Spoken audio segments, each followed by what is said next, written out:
और साबित है। खुदा उनके कलाम के पढ़े और सुने जाने पर खुदा उनका शुक्र हो, खुदा उनकी बरकत हो। आमीन। बैठ जाइए। Hallelujah, hallelujah. Thank you Lord, thank you Lord. Hallelujah, hallelujah, praise God. हमारी जो मरकजी आयत है वो दूसरी आयत है, उसकी नस्ल, उसकी नस्ल जमीन पर जोर आवर होगी और देखिए रास्तबाजों की औलाद मुबारक होगी। हालेलुया। अजीजों, उसकी किसकी नस्ल? कौन है ये बंदा जिसकी नस्ल?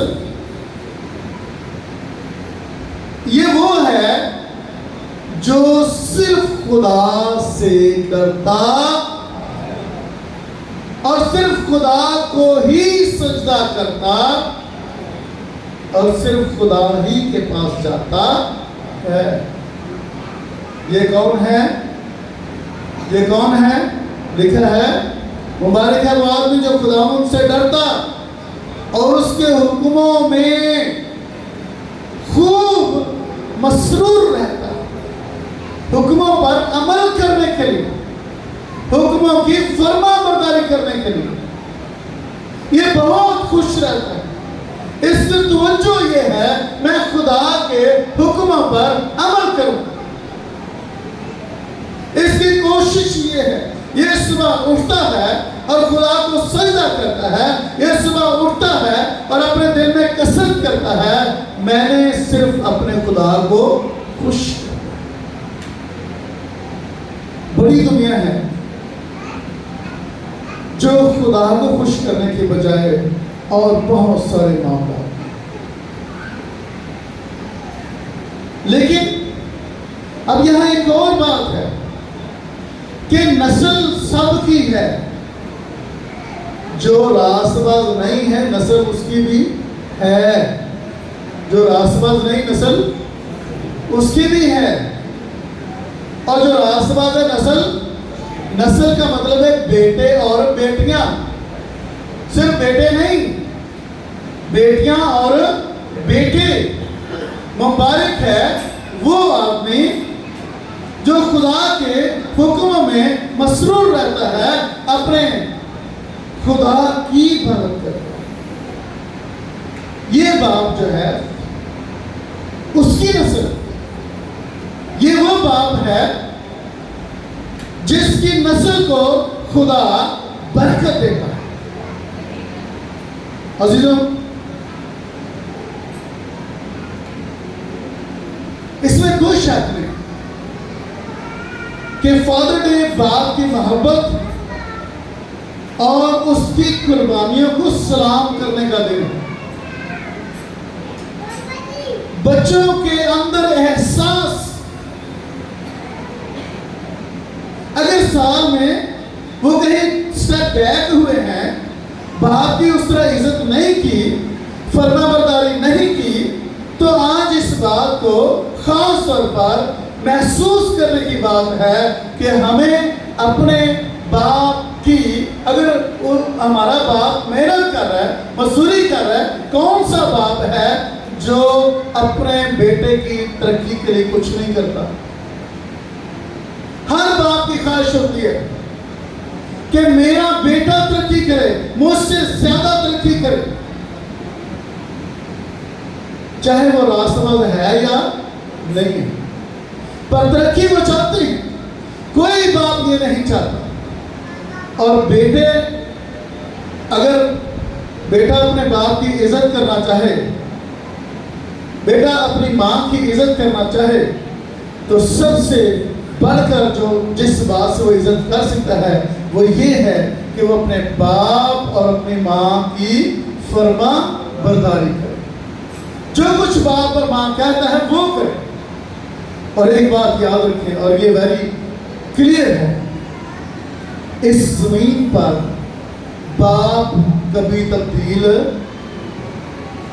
बाप अच्छा हो या माड़ा हो, बाप तब्दील नहीं होता। और इसी तरह सबसे बढ़कर जो खूबसूरत बात मसीहत में है वो ये है कि जब हम यीशु मसीह को अपना शख्सी निजात दहिंदा कबूल करते हैं, तब हमें हक मिल जाता है कि दुनिया में एक पावरफुल खुदा, एक ऐसा खुदा जिसने जमीन कायनात को बनाया है, दुनिया उसे खुदा कहती है, एलोहीम कहती है, यहोवा कहती है, दुनिया उसे बहुत से नामों से पुकारती है, लेकिन एक मसीही के लिए ये बहुत बड़ा अजाब उसके खुदा की तरफ से है कि जो कोई यीशु मसीह पर ईमान लाता है वो बदन से नहीं बल्कि रूहानी पैदाइश रखता है, और जो रूहानी पैदाइश रखता है वो खुदा को बाप कहने का हक रखता है। हालेलुया। वो खुदा को क्या कह सकता है? बाप, ये उसका हक है। और इसी तरह से खुदा बाप फरमाते हैं कि जब तेरा बाप और तेरी माँ तुझे छोड़ जाएं, ये बदनी माँ बाप तो मर सकते हैं, इन्होंने एक दिन मरना है, लेकिन आपका और मेरा हकीकी बाप जो आसमान पर है, जिसे इनसे भी ज्यादा मेरी और आपकी फिक्र है, वो फरमाता है मैं तुझे कभी नहीं छोड़ूंगा। इसलिए से जो अपने आसमानी बाप की इज्जत करनी है तो उसका हुक्म मानना शुरू करें। बाप की इज्जत करनी तो क्या करें? उसका हुक्म मानना शुरू। अजीजों, लफ्ज बाप जो है ये संस्कृत जुबान का लफ्ज है, और इसका लफ्जी मतलब है ऐसी हस्ती जिससे मैं निकला हूं, ऐसी हस्ती जिससे मैं निकला हूं। अगर हम बाप को दो हिस्सों में तकसीम करें, बे और आप, तो इब्रानी में बेत को कहते हैं, बेत। और इब्रानी का ये लफ्ज बे जो है इसका मतलब है इनसाइड, अंदर, और आप का मतलब है खुद। ऐसी हस्ती जो आप मेरे अंदर है, ऐसी हस्ती जो आप मेरे अंदर है। जो बाप का डीएनए है वही बेटी में डीएनए है, जो बाप का डीएनए है वही बेटे में डीएनए है। आमीन। ऐसी शख्सियत, बाप एक ऐसी शख्सियत जो इब्तदाई रिश्ता, बुनियादी रिश्ता मां और बाप, इन रिश्तों, इस रिश्ते से आगे नए रिश्ते निकलते हैं। और अजीजों, अब बात हो रही है उसकी नस्ल की, बाप की बेटियां और बेटे, उनके लिए खुदा का प्लान क्या है, उनके लिए खुदा का मंसूबा क्या है। लिखा है उसकी नस्ल जमीन पर जोर आवर होगी। अब हमारे सामने एक बंदा है जिसका नाम साउल है। टाइम कम है, हवाले में आपको रेफरेंस दे दूंगा, घर जाकर पढ़ लीजिएगा।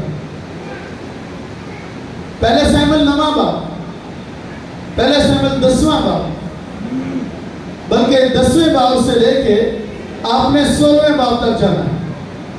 इनको पढ़िएगा तो बड़ी तसल्ली से, गौर से पढ़िएगा। यहाँ पे इस्राएल का पहला बादशाह जिसे इस्राएल का खुदा चुनाव करता है, चुनता है, ये खूबसूरत है, ये जवान है, ये कड़ियल जवान है। ये तमाम इसराइली, सारे इसराइली से गंदे गंदे लगाते थे,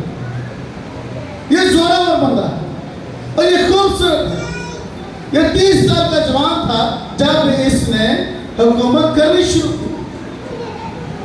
और इसके लिए खुदा की मेहरबानियां, ये इसराइली था, इसके खुदा की मेहरबानियां, खुदा ने नबी को कहा कि इसको मसा कर।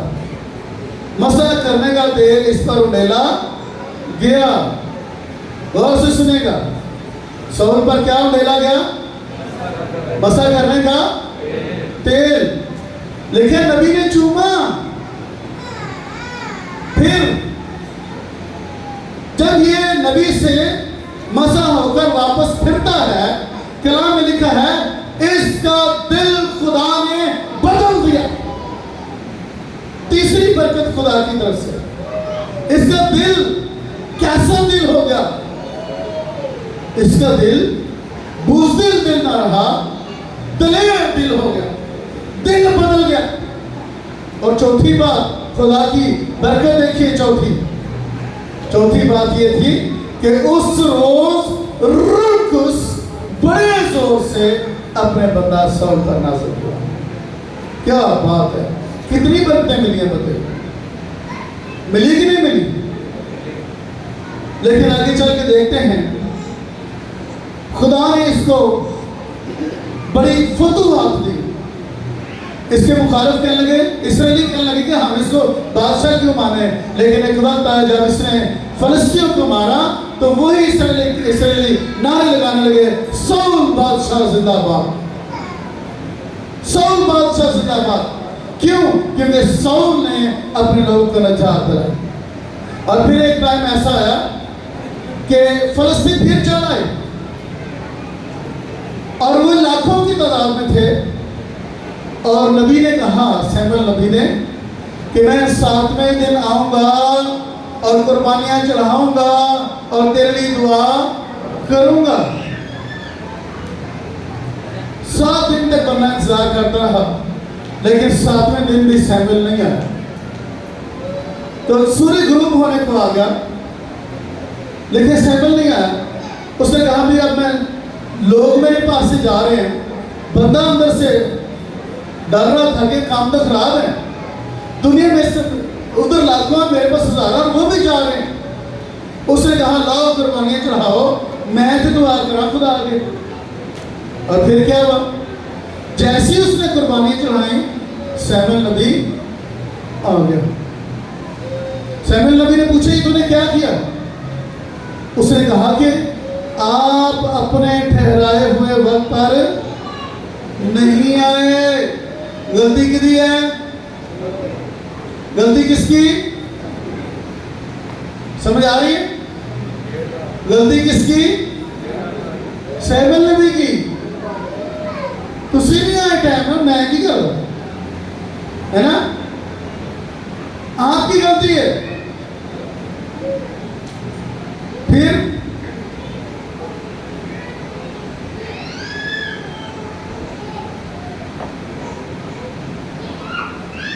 सैमुअल ने फरमाया तूने बेवकूफी की। सैमुअल नबी ने फरमाया तूने जो काम तुझे नहीं करना चाहिए था वो काम तूने कर दिया, वो काम तूने कर दिया, तूने बेवकूफी की। लेकिन सैमुअल ने सौल से कहा, तेरा बाप और तेरे में आए, सैमुअल ने सौल से कहा तूने बेवकूफी की कि तूने खुदावंद अपने खुदा के हुक्म को जो उसने तुझे दिया नहीं माना। ये बादशाह चुना गया है, खुदा ने इसे अपनी बरकतें दी हैं, मसा दिया, कुदरत दी, बरकत दी, फतहमंदी दी। इतना कुछ करने के बावजूद बादशाह जो सऊल है, इसके लिए क्या कहा गया है? तूने खुदा का हुक्म नहीं माना, अपनी मर्जी है। इसराइली है, मसाशुदा, इसका दिल भी खुदा ने बदल दिया हुआ है, दिल भी बदला गया है, रूह उसमें नाज़िल है। लेकिन अगर इसकी जिंदगी में फर्मा बरदारी नहीं, खुदा के हुक्मों की फर्मा बरदारी नहीं, तो इसे आप सुनते जाए आगे इसके साथ हुआ क्या। लिखा है, वरना खुदा तेरी तेरी सल्तनत बनी इसराइल की मैं हमेशा कायम रखता, लेकिन अब तेरी सल्तनत कायम ना रहेगी, क्योंकि खुदा ने एक शख्स को जो उसके दिल के मुताबिक तलाश कर लिया है और खुदा ने उससे अपनी कौम का पेशवा ठहराया है, इसलिए कि तूने वो बात नहीं मानी जिसका हुक्म खुदा ने तुझे दिया। एक बात याद रखें, अगर खुदा आपको हुक्म दे रहा है और आप नाफरमानी कर रहे हैं, ये आजमाइश है हमारी, ये हमारी आजमाइश है।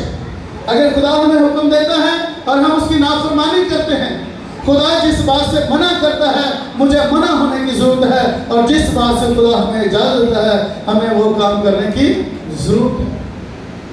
ये इसराइली था, ये ममसूद था, इस पर रुल्क उसका मसला था, इसका दिल तब्दील हो चुका था, लेकिन फिर भी इसने खुदा की बात नहीं मानी, इसलिए खुदा की तरफ से ये बात आ गई कि मैंने इसे हमेशा की सल्तनत की फारिग कर। फिर 15वें बाब में फिर खुदा, आप देखिए खुदा दर्स और रहम से भरा हुआ खुदा।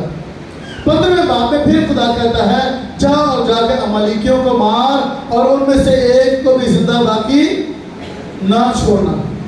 लेकिन साउल सब क्या करते हैं, ये रासबाज बंदा, ये ममसूद बंदा, मसलशुदा बंदा, इन्हें फौज नहीं चलानी है भाई, तो फौजी हमें नहीं जानते, फौजी क्यों जान पे जाते हैं कि कुछ लपेगा। तो लिहाजा जब वहां पे गए तो अच्छी अच्छी भेड़ बकरियों और गाय बैलों और जो कुछ अच्छा अच्छा था वो सारा कुछ बचा के लिया। मेरी बात समझ आ रही? अब इसने खुदा की फरमाबरदारी की है, और जब शमूएल नबी आया कि पूछा कि भाई तूने ये क्या किया है, तो कहता है मैंने तो पूरी फरमाबरदारी की है।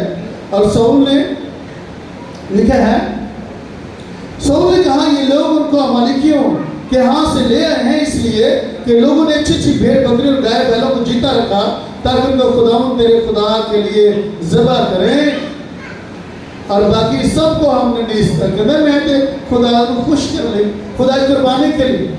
लेकिन खुदा का जवाब क्या आता है, लिखा है शमूएल ने कहा क्या खुदावंद सौ खुद की कुर्बानियों और ज़बीहों से इतना ही खुश होता है जितना इस बात से कि खुदावंद का हुक्म माना जाए।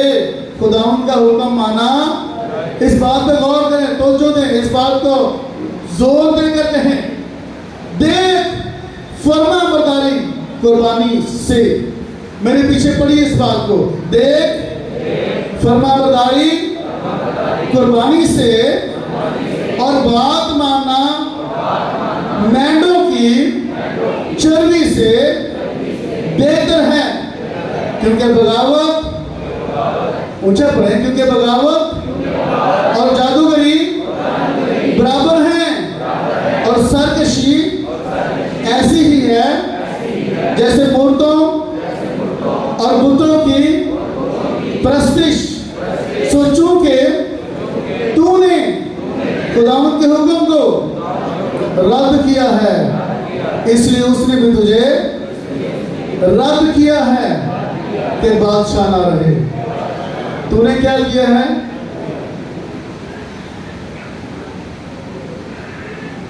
शाऊल बादशाह, मसलशुदा बादशाह, तूने क्या किया है? ऊंचे बोले, क्या किया शाऊल बादशाह ने? खुदावंद के हुक्म को, खुदावंद के हुक्म को अमल किया उसने। वो तो कहता है मैंने अमल किया, मैंने तो पूरी फरमाबरदारी की है, लेकिन खुदा के आगे जवाब क्या है, तूने फरमाबरदारी पूरी नहीं की।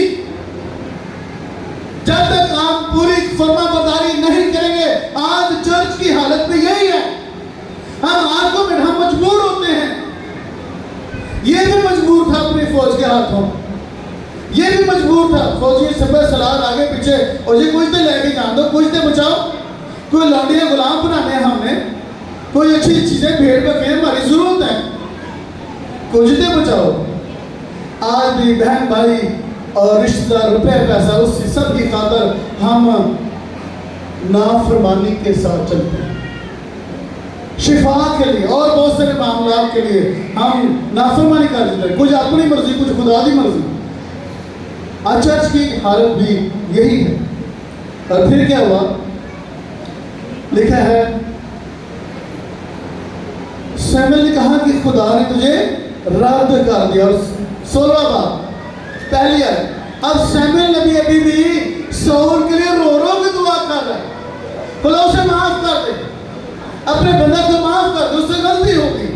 लेकिन खुदा कह रहा है शमूएल तू कब तक गम खाता रहेगा, ताहाल कि मैंने इस बंदे को बादशाह होने के लिए रद्द कर दिए। शाऊल को पता चल गया कि खुदा ने मुझे रद्द कर दिया, मेरी बादशाह खत्म हो जाएगी। लेकिन अब ये दुनियावी मामलात में ये और ज्यादा होशियार हो गया, इसे पता चल गया कोई और है जो बादशाह बनेगा।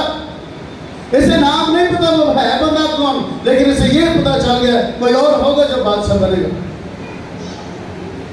तो इन्हें भी सोचे भी किसी और को बादशाह बने नहीं देना। लेकिन जब दाऊद सामने आता है और उसे शक हो जाता है कि यही वो बंदा है, तो ये अपने बेटे को इतना गुस्से, जब वो इसका बेटा अपने बाप से दरख्वास्त करता है कि दाऊद ने क्या गुनाह किया, तो सख्त गुस्से में आके ये अपने बेटे को कहता है, ऐ चंडालन के बेटे, ऐ चंडालन के बेटे, अपने बेटे को कहता है ऐ चंडालन के बेटे, तू नहीं जानता कि हमें हुकूमत करने के लिए दाऊद को मारना जरूर है, इसको कत्ल करना जरूर है। इसे पता चल गया, लेकिन इसे यह भी पता चल गया कि खुदा ने इसको रद्द कर दिया। जिसको खुदा रद्द हो उन्होंने खुदा को शिफा नहीं मिलती, खुदा उसे शिफा नहीं देता, उसे तो कोई और सी शिफा ढूंढनी पड़ती। और फिर लिखा है कुछ सालों के बाद फलस्तीन चला है, जंग शुरू हो गई। ये 28 बाब में इसका जिक्र है, पहला शमूएल 28 बाब लिख लें और उसके बाद घर में पढ़िएगा पूरी तफसील से। लिखा इसने रोजा रख लिया खुदा से पूछने के लिए, खुदा मैं क्या करूं, पर खुदा ने जवाब नहीं दिया, किसी तरीके से जवाब नहीं दिया। आखिरकार इसने कहा मुझे किसी जादूगर के पास ले जाओ। पता चला एक जादूगरनी है, ये जादूगरनी के पास चला गया। उसने कहा बता मैं तेरे लिए, उसने कहा मेरे लिए शमूएल नबी की रूह को बुला दो। जब एक रूह आई तो उसने पूछा कि तूने मुझे क्यों बुलाया, तो उसने कहा कि खुदा मुझे जवाब नहीं दे रहा, खुदा मुझे जवाब नहीं दे रहा, मैं क्या करूं। उसने कहा खुदा तुझे जवाब नहीं दे रहा, क्यों, क्योंकि खुदा तेरा दुश्मन है, क्योंकि खुदा तेरा दुश्मन बना हुआ है। अगले दिन जंग हुई और लिखा है शाऊल जंग में ना सिर्फ खुद मार गया, शाऊल के 3 बेटे, उसी जिस बेटे को बादशाह बनाना चाहता था अपने बाद, वो बेटा यूनातन भी मार गया, मलकेशू भी मार गया, और एक और बेटे का नाम है, तीनों बेटे मार गए, कत्ल हो गए। कसूर किसका था? सब कसूर किसका था? बाप क्या था? मसाशुदा था कि नहीं? और बताएं उस पर मसा का तेल उड़ेला गया था कि नहीं? उस पर पाखरू आया था कि नहीं? उसका दिल तब्दील हुआ था कि नहीं? फिर उसके अंदर बेवकूफी रही, फिर वो खुदा का नाफरमान रहा, इसीलिए बाप की सबब से बेटे भी कत्ल हो गए। रास्तबाजों की औलाद जमीन पर जोरावर होगी,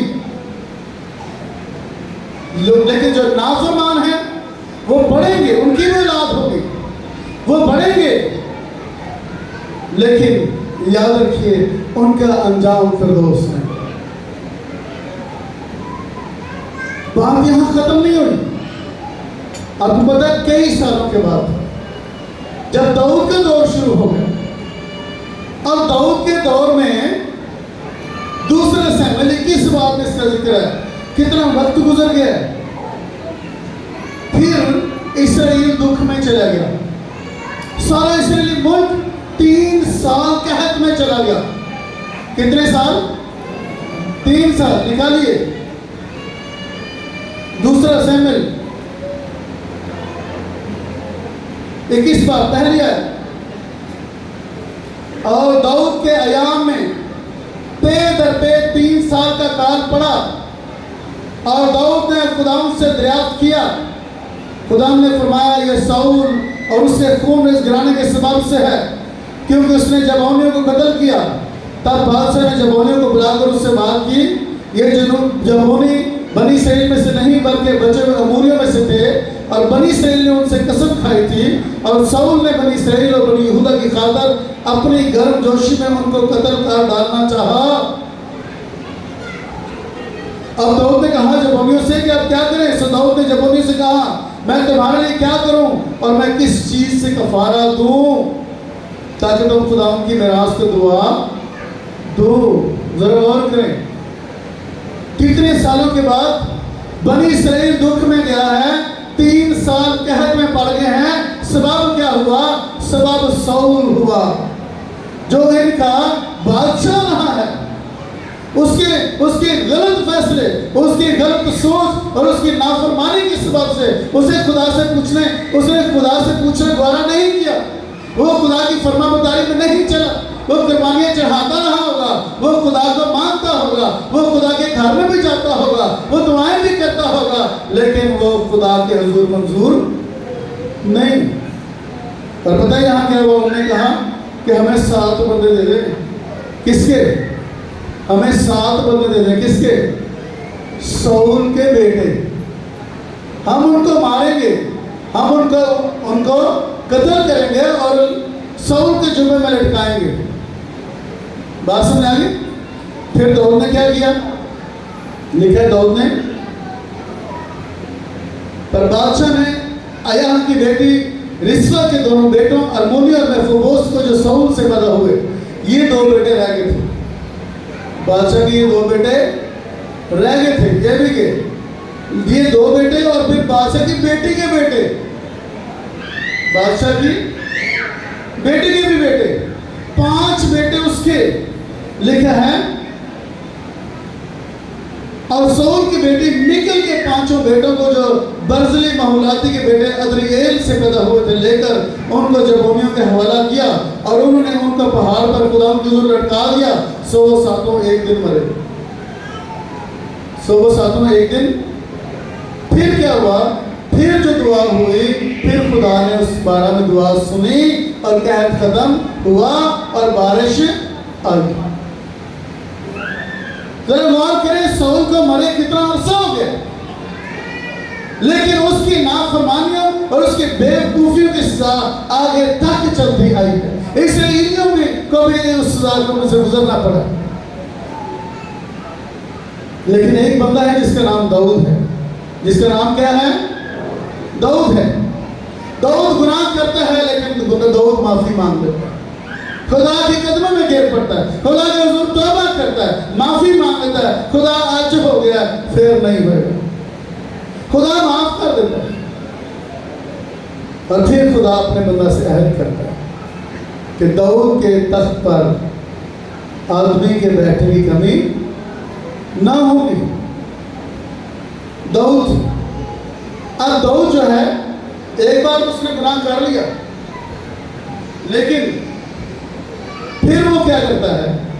उसको खुदा के घर की लो लग गई। वो अब उसने अपने दिल को खुदा के साथ अटैचमेंट कर लिया, अटैच कर लिया खुदा के साथ। और फिर इतना अटैच किया है कि इस बंदे ने मरने से पहले, देखिए ये वो बाप, एक ये बाप है जो मरने से पहले अपने बेटे को एक नसीहत कर रहा है। और दाऊद के मरने के दिन नजदीक आया तो उसने अपने बेटे सुलेमान को वसीयत की और कहा मैं उसी रास्ता जाने वाला हूँ जो सारे जहान का है, इसलिए तू मजबूत हो और मर्दानगी दिखा और जो मूसा की शीट में लिखा है उसके मुताबिक अपने खुदा की हिदायत को मान। खुद भी चलता रहा खुदा की फरमाबरदारी में और अपने बेटे को भी क्या कह रहा है? खुदा की हिदायत पर चल, उसकी राहों पर चल और उसके आइन पर, उसके फरमानों पर, उसके हुक्म पर और शहादतों पर अमल कर, ताकि जो कुछ तू करे और जहां कहीं तू जाए सब में कामयाबी, तुझे कामयाबी हो। बात समझ आ गई? और फिर एक और बात समझे, और खुदावंद अपनी इस बात को कायम रखे जो उसने मेरे हक में कही कि अगर तेरी औलाद अगर है यहाँ पे, अगर तेरी औलाद, तू तो खुदा परस्त रहा है, तू तो रास्तबाज रहा है, तेरी औलाद, अगर तेरी औलाद मेरे हुक्म पर अमल करे, लिखा है अगर तेरी औलाद अपने तरीक की हिफाजत करके अपने सारे दिल और अपनी सारी जान से मेरे हुजूर रास्ते से चले तो इसराइल के तख्त पर तेरे यहाँ आदमी की कमी ना हो। फिर एक और बात ये खुदा का बंदा करता है, ये सुलेमान को ना सिर्फ वसीयत करता है बल्कि ये उसे कहता है कि तवारीख, पहले तवारीख में इसका जिक्र है और ये कहता है 29 बार, चूंकि मुझे अपने घर के, अपने खुदा के घर की लौ लगी है और मेरे पास सोने और चांदी का अपना, मेरा अपना खजाना है, सो उसको भी उन सब चीज़ों के अलावा जो मैंने उस मुकद्दस हैकल के तैयार करने के लिए की हैं अपने खुदा के घर के लिए देता हूँ। यानी 3000 कंतार सोना, एक कंतार 30 किलो का था। 3000 किलो से हाथ लगा ले एक पहाड़ी बनती है। इतना सोना बंदे ने इकट्ठा किया है पर अपनी औलाद को नहीं दे रहा। किसको दे रहा? अपनी औलाद को। कहना खजाना मैं इकट्ठा किया पुत्र, पर तेरे लिए नहीं। तेरे लिए? किसके लिए? खुदा की हैकल के लिए। और फिर लिखा है 3000 कंतार सोना, जो ओफीर का सोना है, कल सोना, बेहतरीन सोना। और लिखा है और 7000 कंतार चांदी। 7000 कंतार, 7000 को 23 से दे दो तो वो किलो बनते हैं। कितनी बड़ी पहाड़ी बनेगी। ये चांदी है खुदा के घर के लिए। खुदा का बंदा सारी जिंदगी इकट्ठा कर दे रहा है खजाना, लेकिन किसके लिए? खुदा के। और फिर कहता है खालिस चांदी इमारतों की दीवारों पर मंडने के लिए, कारीगरों के हाथ से हर किस्म के काम के लिए, सोने की चीजों के वास्ते सोना और चांदी की चीजों के वास्ते चांदी है। बस कौन तैयार है अपनी खुशी से अपने आप को आज खुदा के लिए महसूस करे। जब सरदारों ने भी ये सुना कि हमारे बादशाह ने ये किया है तो लिखा है वो भी शादमान हुए और खुदा के घर के लिए सोना 5000 कंतार, 5000 कंतार अब इसराइल के सरदारों ने भी दिया। और फिर सिर्फ यही नहीं बल्कि लिखा है सोना 5000 कंतार, 10,000 दिरहम, चांदी 10,000 कंतार, पीतल 18,000 कंतार, लोहा 1,00,000 कंतार। 1,00,000 तो 30 किलो, तो कितने लाख बनता है किलो जो सोना, ये सोना चांदी और लोहा।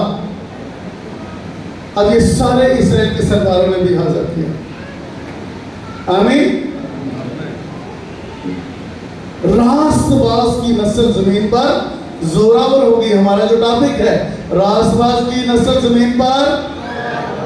अब रास्तबाज मार गया। रास्तबाज कौन था? दाऊद मार गया। उसकी नस्ल किधर गई? सबसे दुनिया में अजीम तरीन बादशाह खुदा ने पैदा कर दिया। बीज कौन सा बोया है? खुदा ने बीज, खुदा के बंदा ने बीज बोया। अब उसका फल देखें। लिखे सुलेमान बादशाह के दौर में जो सल्तनत कायम हुई थी उसमें सोना ऐसे था जैसे आम गलियों के पत्थर। खुदा के बंदे दाऊद ने प्यो ने कितना सोना दिया तो उसके लिहाज से तो बोला थोड़ा सोना दिया। अब जो खुदा ने जो दिया वो कहाँ? दुनिया में हुक्मरानी बंदा करके गया। दुनिया में बंदे का नाम रहेगा किसका? दाऊद के बेटे का। जो बाप ने बोया बेटा उससे बड़ा कि नहीं बड़ा, वजह कि नहीं वजह। पीछे मेरी गल समझ आ रही। बाप ने बोया, बाप ने फर्मा बरदारी की, बाप आंसू दिल, जहां बाप ने गुनाह किया आंसू बहाए, तौबा की, खुदा माफ कर दे, खुदा के साथ दिल लगाया, खुदा के हुजूर मरते दम तक खुदा के हुजूर रहा। और खुदा ने फिर उसने अपने बेटे को देखा, उसकी सल्तनत को देख के गया, और बेटा दुनिया में बेहतरीन बादशाह के तौर पर सुलेमान बादशाह। अब आ जाए, सुलेमान का बाप कौन था? ऊंचे बोले ना। सुलेमान का बाप कौन था? दाऊद रास्तबाज था। उसकी नस्ल जमीन पर जोरावर हुई, उसकी नस्ल जमीन पर जोरावर हुई।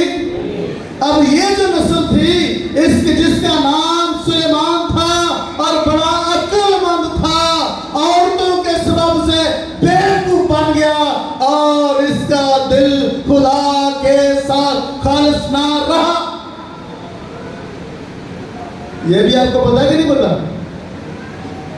है अक्लमंद सी, लेकिन औरतों बीवियों के सबब से अब ये है खुदा का बंदा, पर जाता किधर है? बीवी की वजह से अब इसे दूसरी तरफ भी जाना पड़ रहा है। ये देवताओं की तरफ भी जाता है, कहते कि इन्होंने की होता है, इधर तो कोई फर्क नहीं पड़ता। सुनिए इस बात को और इस बात पर गौर करें। ये समझते इस बात से कुछ नहीं होता। मैं कौन से घुटने टेकता हूं वहां पे जाके? 1000 बीवियां थी इसकी, लिखा है उसकी बीवियों ने उसके दिल को फेर दिया और वो अजनबी देवताओं के तो वहां भी जाने लगा, उनके मंदिरों में भी जाने लगा। और जब ये अजनबी देवताओं के मंदिरों में भी जाने लगा, इतना अक्लमंद बादशाह था, ये तो सही मान गया, इसकी सल्तनत नहीं कम हुई। मेरी बात समझें, सुलेमान बादशाह का कसूर है कि नहीं? सुलेमान बादशाह का दिल खुदा से खालिस नहीं, पहला सूरत में लिखा है, लेकिन इसकी सल्तनत कम नहीं हुई क्योंकि इसके बाप का पीछे इधर चल रहा है। अब आगे चल रहे हैं। रोबाम जो सुलेमान का बादशाह है, जब सुलेमान मर गया तो खुदा ने रोबाम की सल्तनत को चीर दिया, आधा कर दिया। सुलेमान की खातर सल्तनत नहीं रही। मेरी बात समझ आ गई? अगर सुलेमान की वजह होती तो रोबाम बिल्कुल ही फारग हो जाता, लेकिन खुदा ने ये 2 कबीले रोबाम को क्यों दिए? क्योंकि मेरे बंदा दाऊद की खातर,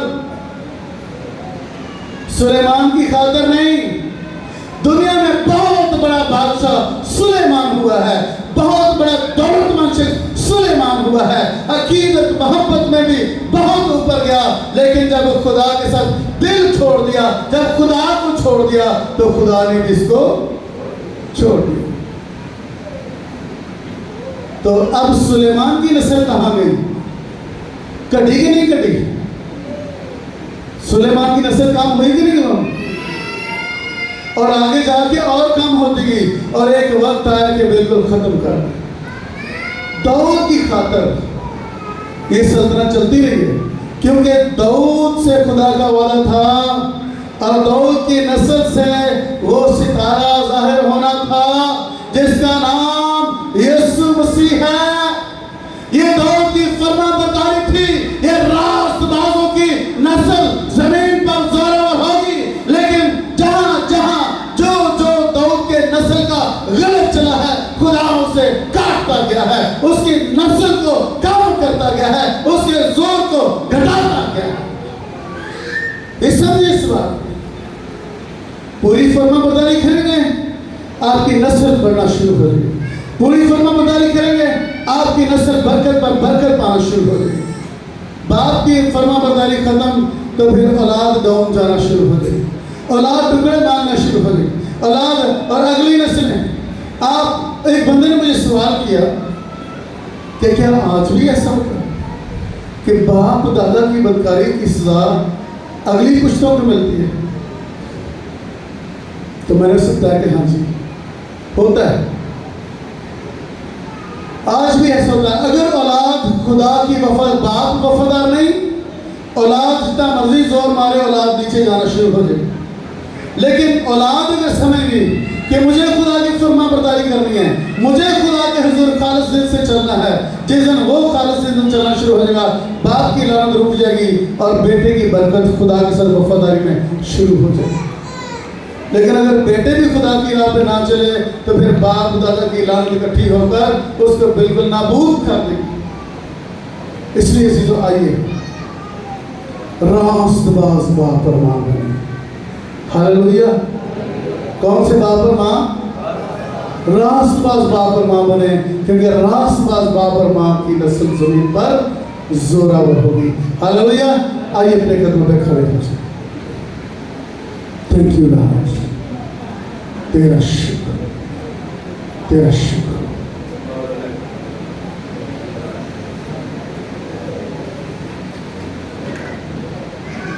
जो बाप हैं और जो मां है वो अपना हाथ ऊंचा करें।